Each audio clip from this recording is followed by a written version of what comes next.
June 1986, Stuttgart, Schleyerhalle Arena, capacity 12,000, sold out, modern talking European tour, 15th show, the routine was established, setlist memorized, transitions rehearsed, everyone knew their cues, band, crew, Dieter, Thomas, clockwork precision. That's what live performance required, no room for error, not with 12,000 people watching, not with live television cameras recording.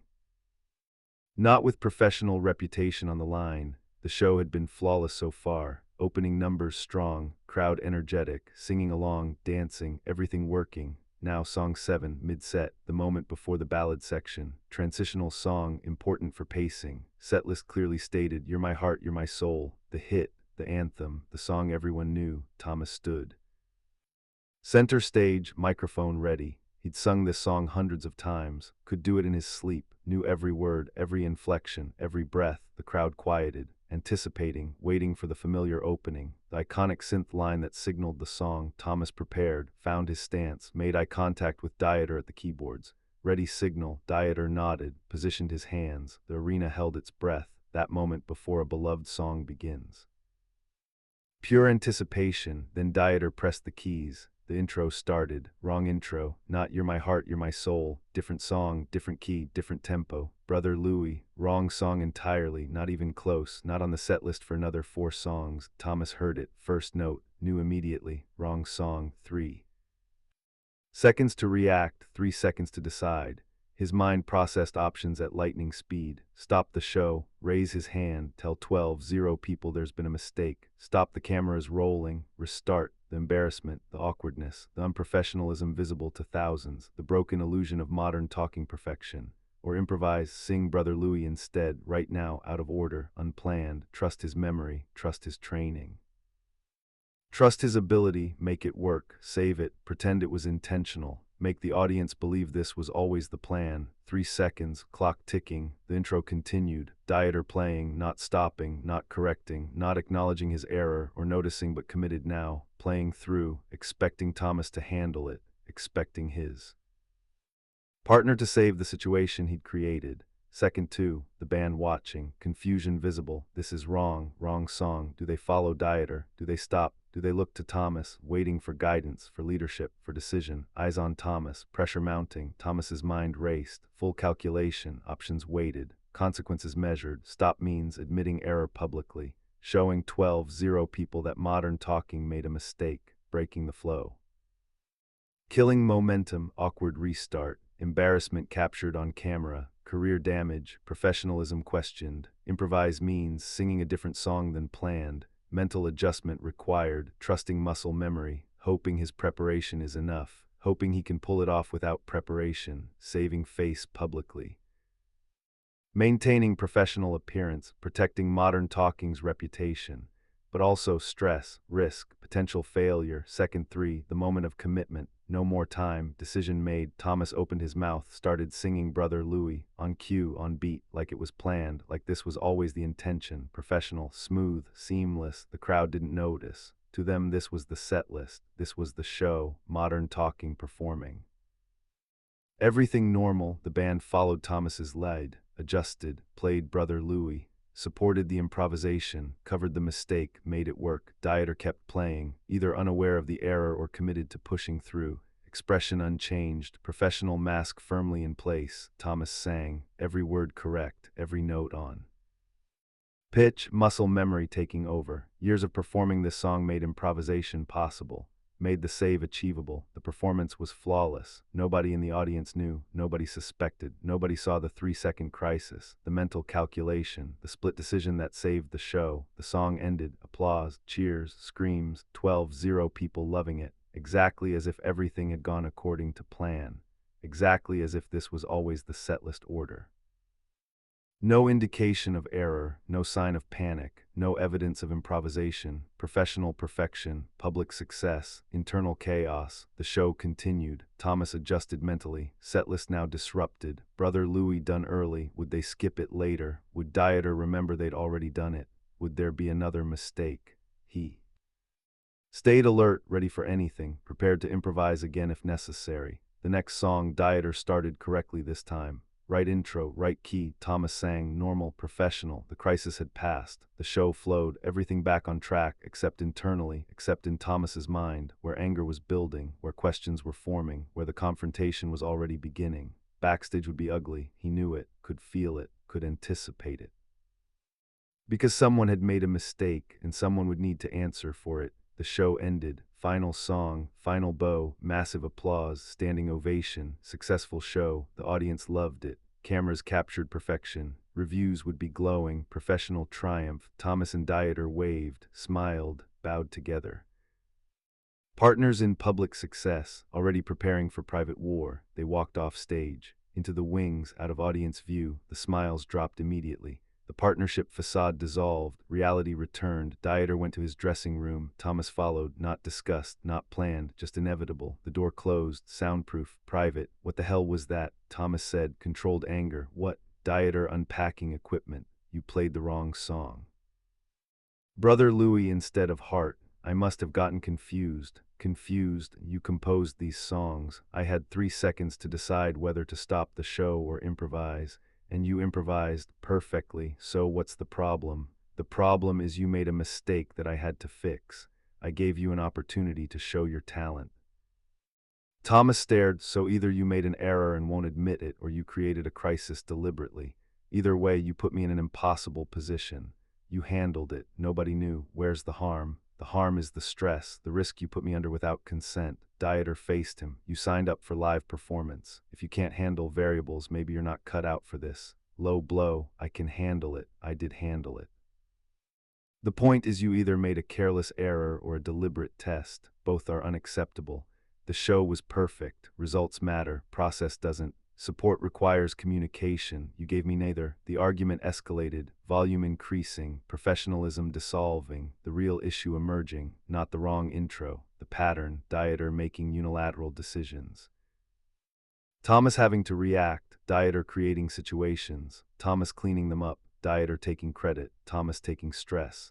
The dynamic that underlay everything, that infected every interaction, that made partnership feel like employment. The band members stood outside, hearing through the door, not words, just volume, just anger, just the familiar sound of modern talking's private dysfunction. The tour manager knocked. Guys, press waiting, need you both for photos. Silence inside, then Dieter, 5 minutes. The argument paused, not resolved, just suspended. Professional obligation interrupting personal conflict. They emerged, smiles back on, partners again, for the cameras, for the press, for the public that believed in modern talking the phenomenon, not modern talking the dysfunction. Photos were taken, questions answered. Amazing show tonight. Thank you. That improvised Brother Louie moment was brilliant. Improvised, the word everyone was using, the narrative emerging, that it was intentional, creative, brilliant. Dieter smiled. We like to keep things fresh, keep the audience guessing. Thomas smiled, said nothing, let Dieter take it, let him own it, let the narrative build. Later they'd continue fighting, later he'd press the point. Later he'd demand acknowledgment, but not now, not in front of press, not breaking the illusion. The press left, the smiles dropped, back to the argument, different room, same conflict. You're taking credit for it now, Thomas said. Taking credit for what? The improvised moment, like it was planned, like it was. Creative genius instead of you playing the wrong intro. Does it matter which it was if the result is the same? Yes, truth matters, accuracy matters. You made a mistake, own it. Why? So you can feel superior, so you can hold it over me. What's the point? The point is integrity. The point is acknowledging reality instead of spinning everything into your narrative. My narrative is that we're a successful act that can handle live performance variables. Your narrative is that I'm incompetent and you're the hero who saves everything. Which narrative serves modern talking better? Thomas had no answer, because Dieter was right in a way. The public narrative mattered. Modern talking's image mattered. Admitting mistakes publicly served no one, but privately, between them, truth should matter. Acknowledgment should exist. The cost of maintaining public perfection was private honesty, and Thomas was tired of paying that cost. The tour continued, more cities, more shows, the set list stabilized, no more wrong intros, no more improvisation, everything as rehearsed, as planned, as agreed. Dieter either learned from the mistake or stopped testing. Either way, the crisis didn't repeat, but the argument did, different forms, same core issue.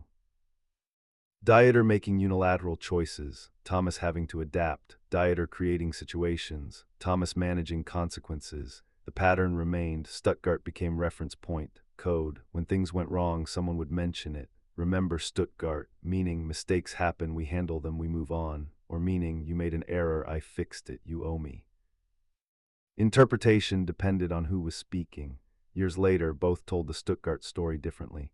Dieter's version, we did this spontaneous thing once, changed setlist mid-show, Thomas just went with it, showed how tight we were. No mention of wrong intro, panic, or backstage fight. Thomas's version, live performance has unexpected moments. You adapt, also diplomatic, but privately he told the real version, the 3 seconds, the save. The unacknowledged heroism. During 1998 reunion, Stuttgart, Thomas said, "You played wrong, I saved it in 3 seconds, you never acknowledged it." Dieter paused, "You're right, I played wrong, realized halfway through but couldn't stop, you handled it perfectly. I should have thanked you instead of arguing, I took the narrative and ran with it. That was wrong." "I'm sorry," first acknowledgement, 18 years later. "Thank you," Thomas said, "for finally saying it. Honesty, finally, 18 years late, but present." This time, Thomas said, "If mistakes happen, and they will, we acknowledge them, privately if not publicly. We thank each other for saves, we give credit where it's due. We don't spin everything into narratives that erase the other person's contribution." Agreed, new rule, mistakes acknowledged, saves recognized. Truth between us even if the public gets the polished version. The reunion followed that rule mostly. When errors happened, they addressed them. When one saved the other, acknowledgement followed. Not perfectly, old habits died hard, but better, progress from Stuttgart, progress from the era of unacknowledged saves and narrative. Spinning, the 2003 breakup happened for many reasons, but not because of unacknowledged contributions. That at least they'd learned to handle. Stuttgart taught them, in 3 seconds you can save a show. In 18 years you can finally acknowledge it. The timing was terrible. The lesson eventually learned. In 2009, a music journalist asked Dieter about memorable live moments. Stuttgart 1986, I played the wrong intro. Thomas had 3 seconds to decide, stop the show or improvise. He improvised, saved it, made it look intentional. 12,000 people never knew. That's professionalism. That's talent. That's why he was irreplaceable. Public acknowledgement, finally, 23 years late, but stated, on record. The journalist followed up, did you plan it? No, I made a mistake, he saved it. I should have said that in 1986. I'm saying it now. Thomas heard about the interview. Someone sent him the article. He read Dieter's words, the public acknowledgement he'd wanted in 1986, the recognition that came 2 decades late. He felt something, not vindication exactly, not satisfaction, just closure. The truth was finally public, the narrative corrected, the save acknowledged. Better late than never, maybe. The Stuttgart show remained in modern talking history, different meanings for different people. For the audience, brilliant spontaneous moment. For the band, crisis professionally handled. For Dieter, eventually acknowledged mistake. For Thomas, proof of his value, his talent, his ability to save situations others created. For their partnership, example of dysfunction, public perfection built. On private chaos, unacknowledged contributions, spin over truth. 3 seconds define something important, not just about that show, about their dynamic. Dieter created situations, Thomas saved them. Dieter took credit, Thomas took stress. Eventually acknowledgement came, eventually truth emerged, eventually the save was recognized. But the pattern took 18 years to address, 23 to acknowledge publicly. Some things can't be rushed. Some truths take decades to speak. Some acknowledgements come only when pride finally breaks. Stuttgart was perfect to 12-0 people, was chaos to the 2 people on stage, was a wound that took 18 years to address, 23 to heal. The audience remembered brilliant performance. The partners remembered 3 seconds of panic. Same event, different experiences, different memories, different meanings. That was modern talking, public perfection, private complexity, professional success, personal cost. The show must go on, it always did, even when the wrong song played, even when improvisation saved it, even when acknowledgement took decades. The show continued, the partnership survived, the truth eventually emerged. 3 seconds to decide, 18 years to acknowledge, 23 to say publicly. The mathematics of dysfunction, the timeline of pride, the cost of maintaining illusions while living truth. Stuttgart, June 1986, 12,000 witnesses to perfection, two people living crisis, one saving it, one eventually admitting it, the show where everything went wrong, and nobody knew except the two people it mattered most to, and they took 18 years to finally talk about it honestly. That was the real story, not the save, the silence after, not the improvisation, the unacknowledged heroism, not the performance. The 18 years before truth, the audience saw brilliance, the partners lived dysfunction, same moment, different realities. That was always the way. Public modern talking, flawless, professional, successful. Private modern talking, complicated, unacknowledged, struggling. Stuttgart just made it visible, for 3 seconds, to two people, who took 18 years to process it, 23 to share it. The show was perfect. The partnership was broken, both true, simultaneously. That was the real story of Stuttgart, not what the audience saw, what the partners lived, and eventually, finally acknowledged.